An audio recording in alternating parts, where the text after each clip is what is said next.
El otro día hablaba con un señor que había dado un mensaje en una universidad y en medio de su discurso fue interrumpido por unos estudiantes hostiles. Estaba hablando de Cristo y en medio de su discurso alguien gritó: ¿a quién le importa? Y cuando me lo explicaba dijo: uy, la audiencia era hostil. Y parece que cada vez más hay una creciente hostilidad en nuestra nación hacia la fe cristiana y un creciente sentido de beligerancia de parte de las fuerzas anticristianas y de las pro-cristianas, una lucha que se ha dado por mucho tiempo. En algunas ocasiones pienso que los incrédulos en este país están muy preocupados de que los cristianos militantes traten de forzar adhesiones religiosas a través de las leyes en los no creyentes, y ellos tienen miedo con justa razón. Les recuerdo a mis hermanos y hermanas que la primera enmienda de la Constitución de los Estados Unidos protege tanto al no cristiano como protege al cristiano, y tenemos que ser muy, muy cuidadosos con eso. Pero a menudo existe este sentido de molestia y hostilidad dirigido contra los cristianos, contra los ministros, los teólogos, los televangelistas y así sucesivamente. Pero en medio de todo eso, lo que encuentro muy rara vez es que alguien públicamente critique la integridad de Jesús. Pienso, por ejemplo, en un comentario que George Bernard Shaw hizo una vez, donde él estaba criticando a Jesús. Él no era cristiano, y Shaw se refirió de Jesús cuando criticó su comportamiento. Él dijo: hubo momentos en que Jesús no se comportó como un cristiano. Y pensé que había algo de ironía en eso, que cuando George Bernard Shaw quiso criticar a Jesús, no pudo encontrar una norma moral más alta con la cual criticar que el estándar de Cristo mismo. Y como dije, cuando encuentro focos de verdadera hostilidad dirigida contra mí, contra la iglesia, contra la historia de la influencia cristiana, al parecer hay un tipo de restricción acerca de Jesús. De todos los seres humanos que han vivido, dudo que haya habido un ser humano que haya engendrado un respeto más universal por su integridad que Jesús de Nazaret. De hecho, el mundo elogia tanto a Jesús que la pregunta que me queda es esta: ¿por qué, si él era una persona tan maravillosa y tan amorosa y amable y compasiva, ministrando a todo tipo de enfermos y marginados, y una especie de Madre Teresa de su propia generación y aún más, por qué lo mataron? No solo fue ejecutado, sino que las masas clamaron por su sangre. ¿Qué había en Jesús de Nazaret que inflamó las pasiones de la gente, ya fuera a su favor o en contra suya? Me gustaría leer un pasaje del Evangelio de Marcos que creo que empieza a responder esta pregunta en particular. El cuarto capítulo del Evangelio de Marcos, comenzando en el verso 35, leemos esto: aquel día, cuando llegó la noche, les dijo a sus discípulos: pasemos al otro lado. Y despidiendo a la multitud, le tomaron como estaba en la barca. Y había también con él otras barcas, pero se levantó una gran tempestad de viento y echaba las olas en la barca de tal manera que ya se anegaba. Y él estaba en la popa durmiendo sobre un cabezal. Ustedes tienen la idea, esto pasa en el mar de Galilea, que es un lugar con un fenómeno topográfico anómalo en Palestina, a causa de un túnel de viento que existe entre el desierto de Transjordania y el mar Mediterráneo. Así que lo que sucede en esta situación geográfica es que hay una especie de túnel de viento que está dirigido al mar de Galilea. Y tormentas de una proporción violenta pueden aparecer sin previo aviso en ese lago. De hecho, yo estaba ya hace unos años atrás y tomé un crucero de excursión por el mar de Galilea, y aún hoy, con el equipo náutico más moderno, los marineros nos decían que todavía vivían con miedo mortal de estas tormentas raras que ocurren aún hoy allí. Pues aquí están los discípulos que eran pescadores experimentados. Ellos habían navegado en ese lago 1000 veces, y una de estas tempestades violentas estalla en medio de la noche. Y las olas son de proporciones gigantescas. El viento está soplando y en cada segundo el barco está en peligro inminente de voltearse y matar a los pescadores. Y mientras tanto, Jesús está durmiendo en el barco. Me disgusta ese tipo de gente. Los he visto en aviones. Estuve en un vuelo donde las azafatas estaban gritando de pánico, donde el avión estaba cayendo 1000 pies por una turbulencia violenta y el tipo a mi lado está profundamente dormido. Y quería sacudirlo y decirle: ¿qué? ¿Es usted calvinista o algo por el estilo? ¿Qué pasa con usted? ¿No se da cuenta que estamos a punto de estrellarnos en cualquier momento? Esas personas de espíritu calmado y tranquilo pueden dormir en medio de todo. Bueno, este es Jesús, profundamente dormido en la parte trasera de la barca. Ahora, la Biblia dice algo fascinante aquí. Dice que los discípulos tenían miedo. Ahora no hay nada particularmente fascinante acerca de eso, pero yo quisiera aplicar eso a algo.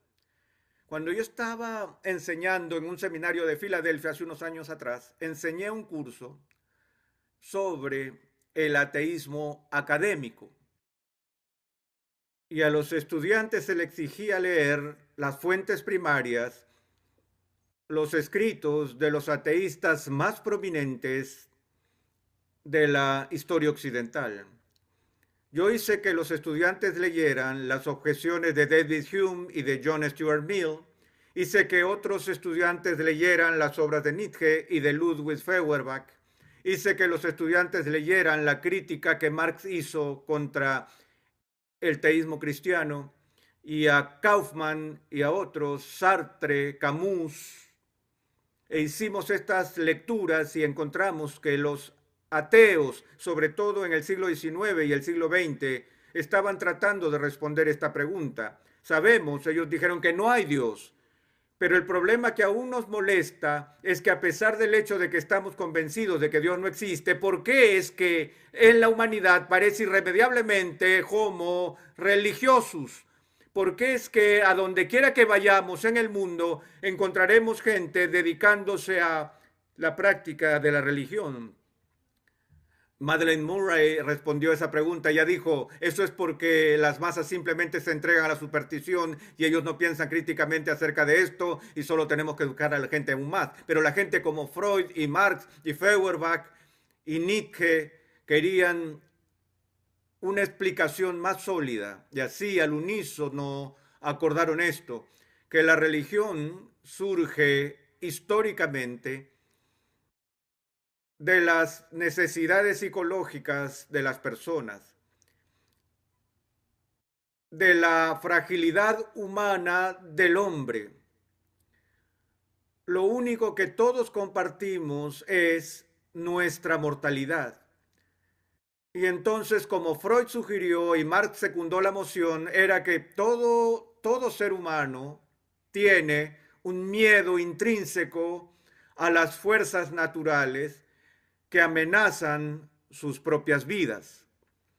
Y lo que sucedió históricamente fue que la gente empezó a inventar religiones donde el primer paso en el proceso evolutivo fue imponer la idea de un alma viviente dentro de estas fuerzas, de manera que había un Dios en la tormenta, un Dios en el terremoto, un Dios en la pestilencia. Freud dijo que en el primer paso fue la personalización de la naturaleza. ¿Por qué?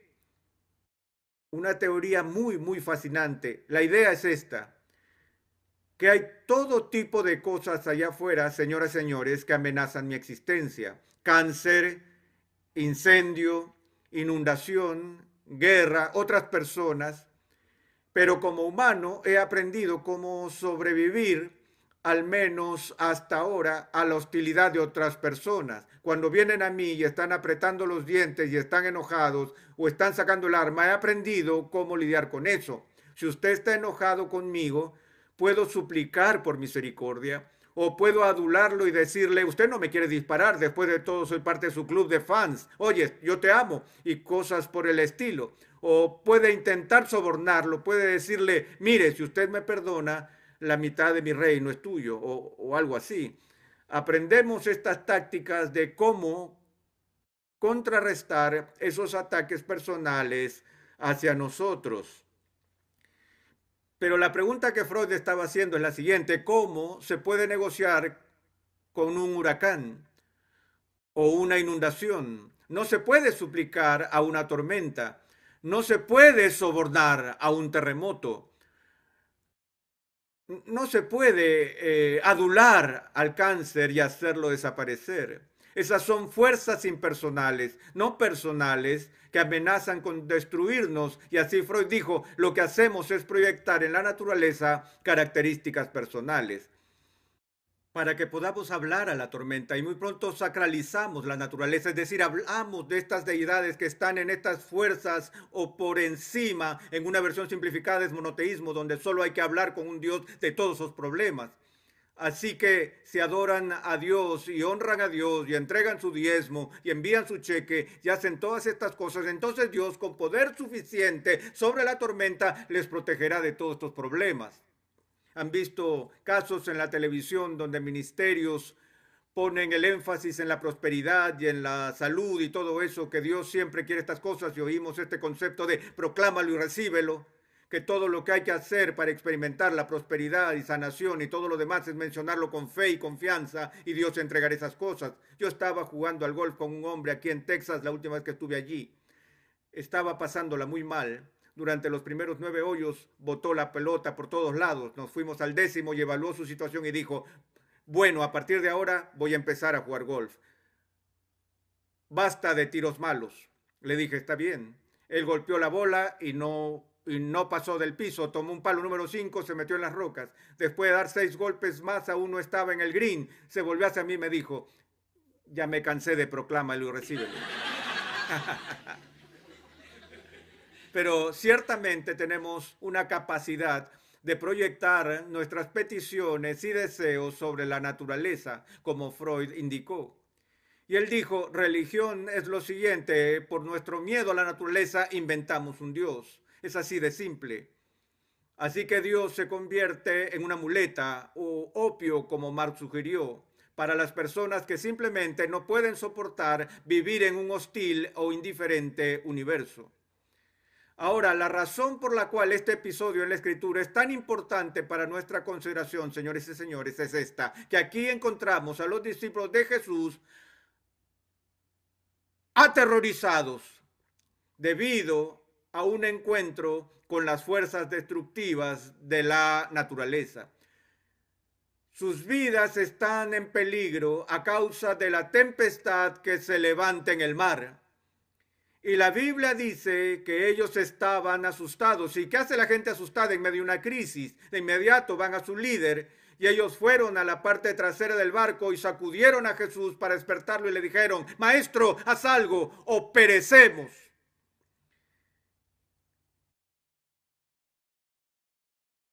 ¿Y qué hizo él?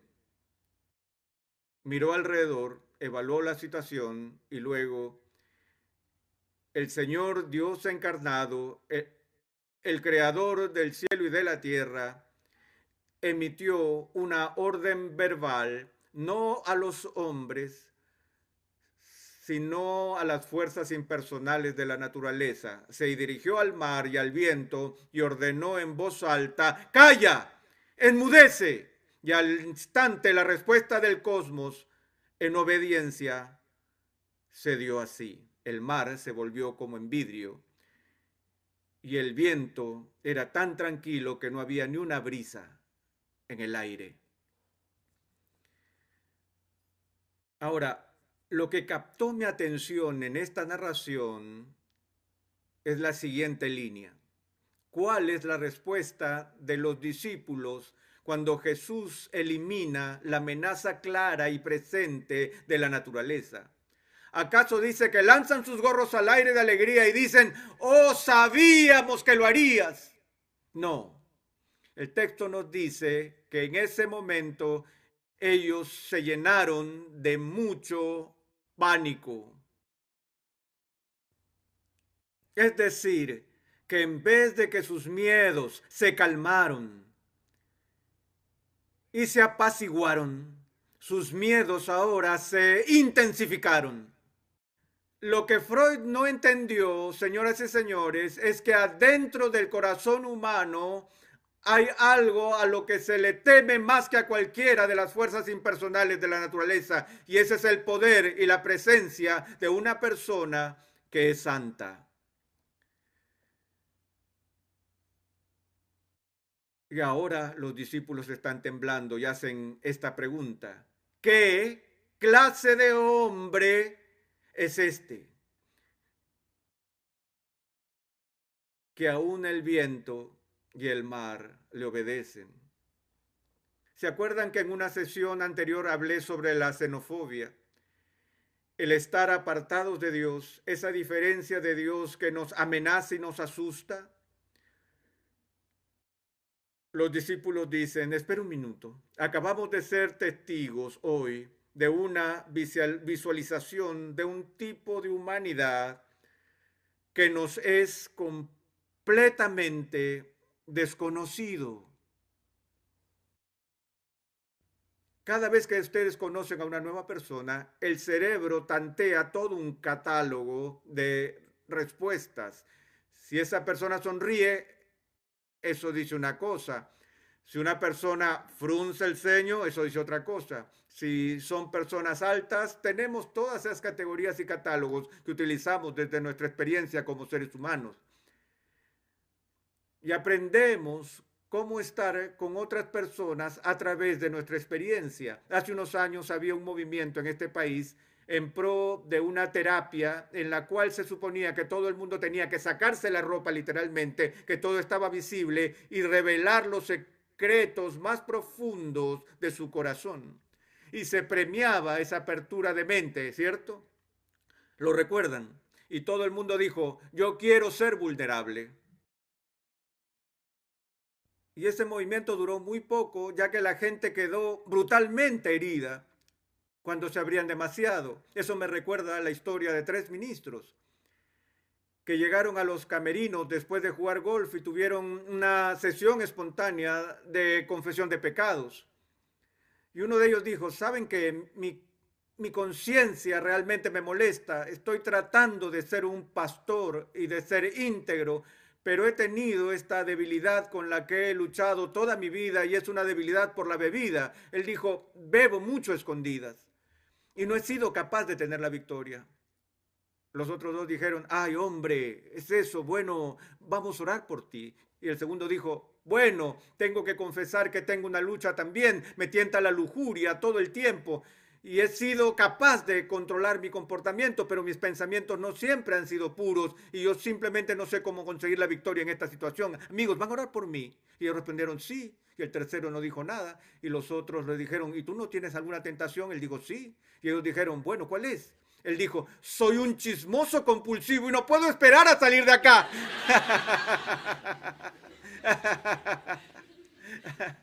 eh,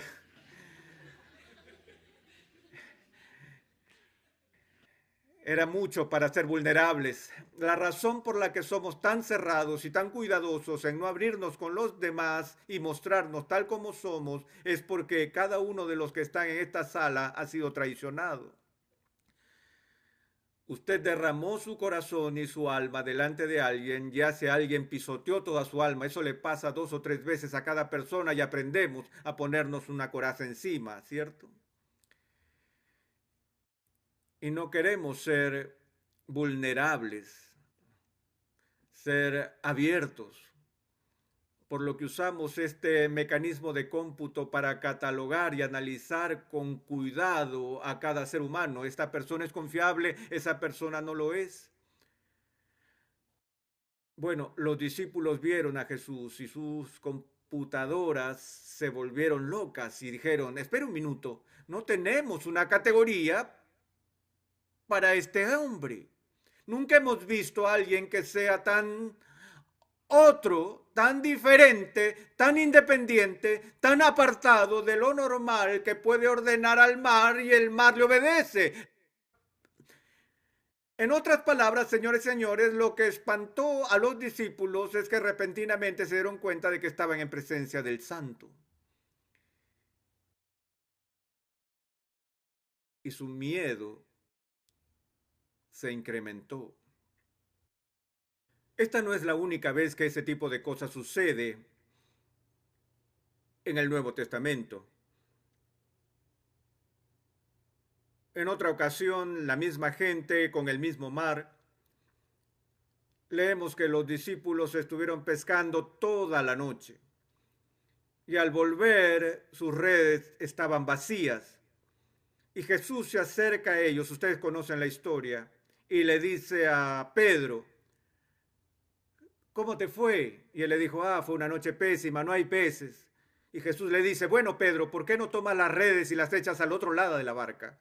Ahora recuerden que el perfil de personalidad de Pedro que muestra la Biblia es uno que lo describe como alguien impetuoso. ¿Se imaginan lo que Pedro pensó cuando Jesús le dijo que lanzara la red al otro lado?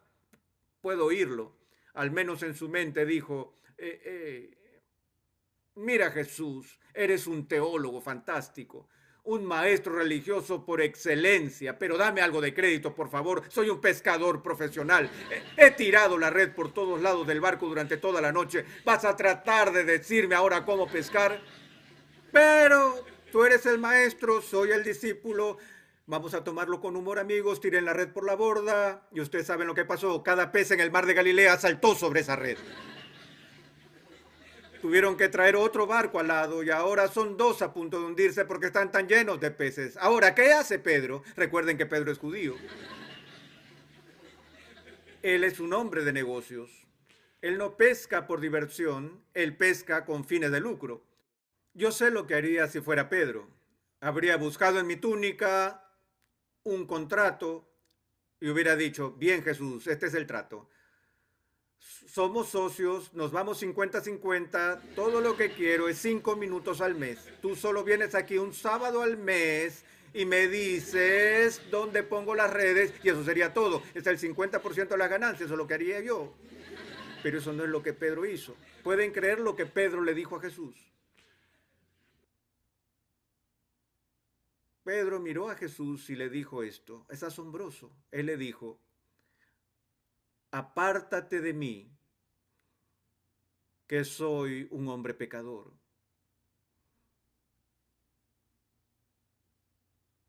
Pedro dijo, Jesús, por favor, vete. No puedo soportarlo.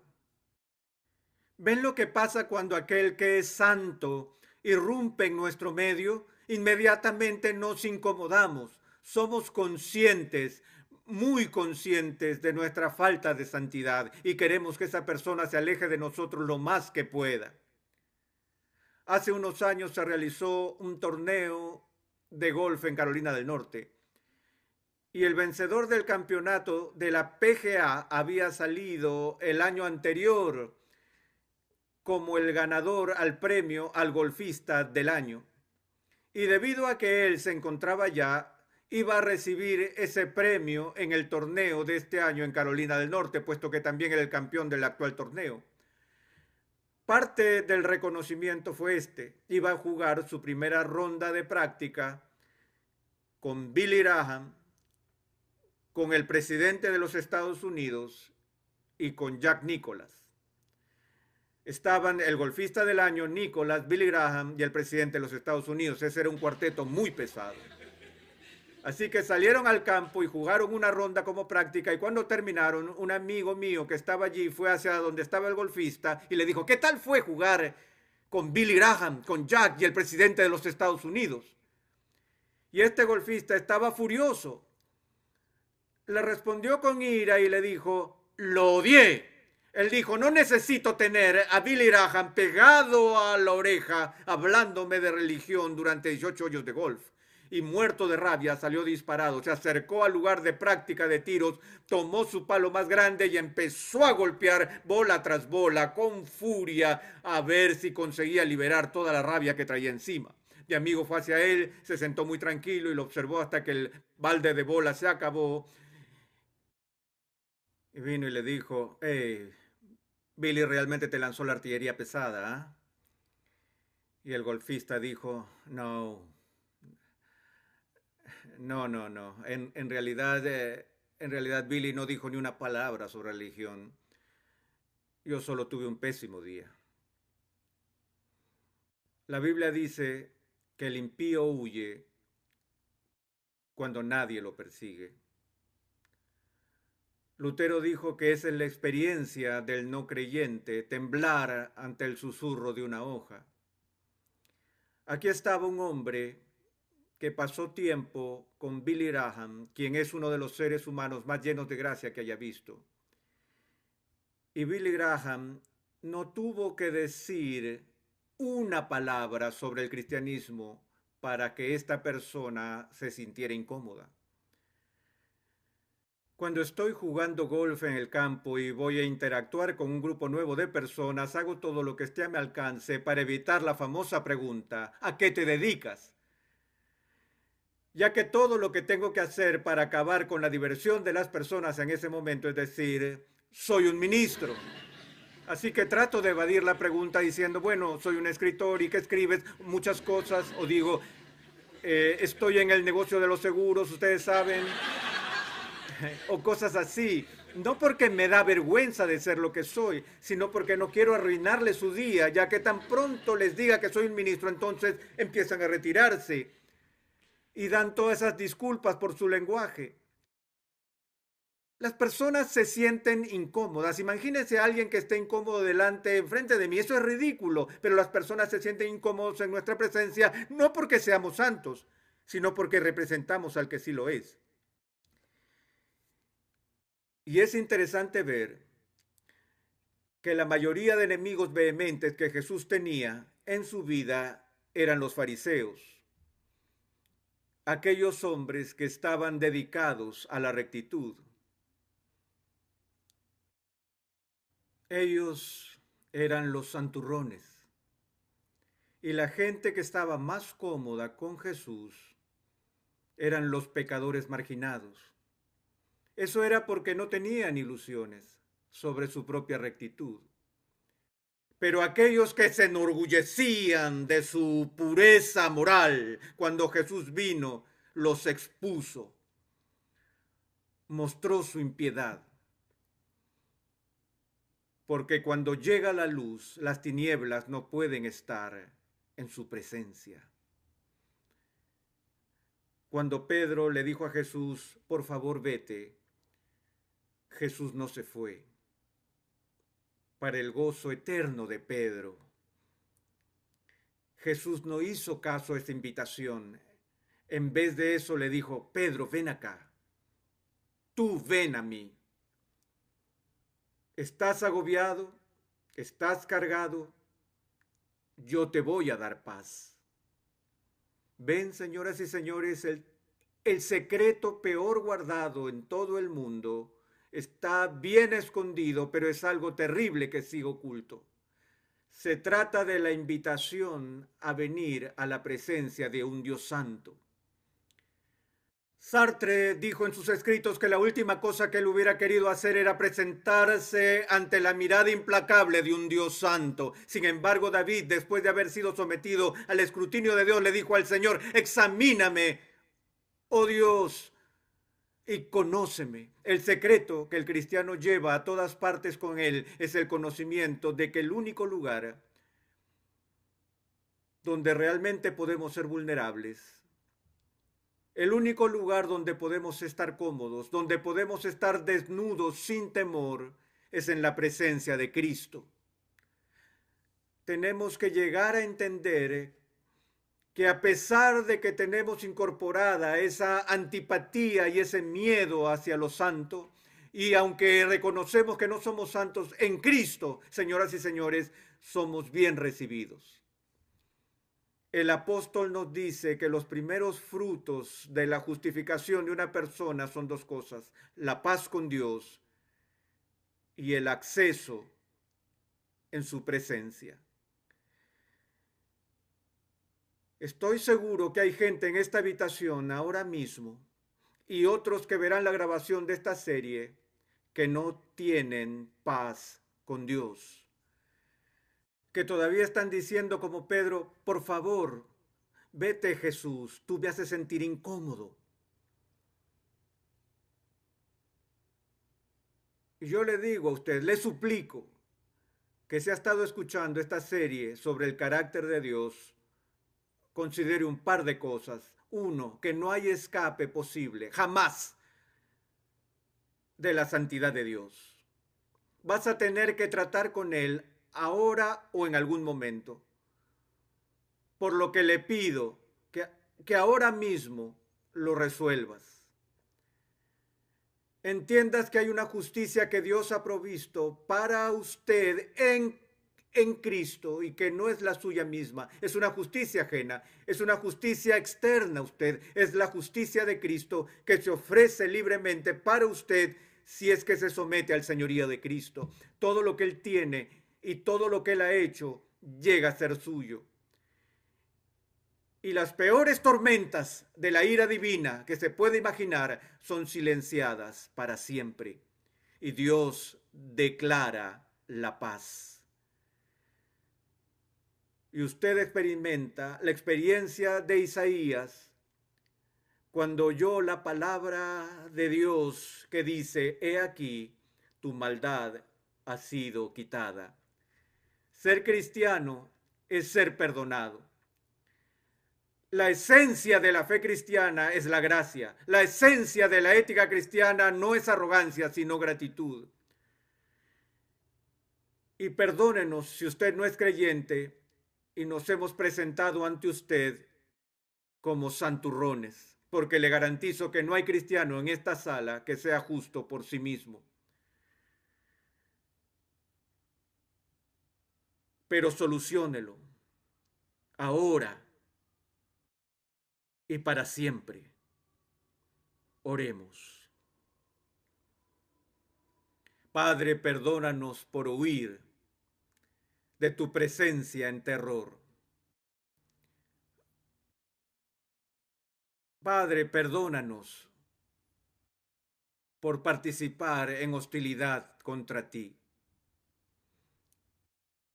Padre, cúbrenos con la justicia de Cristo y que por una vez y para siempre en nuestras vidas podamos estar cómodos en tu presencia.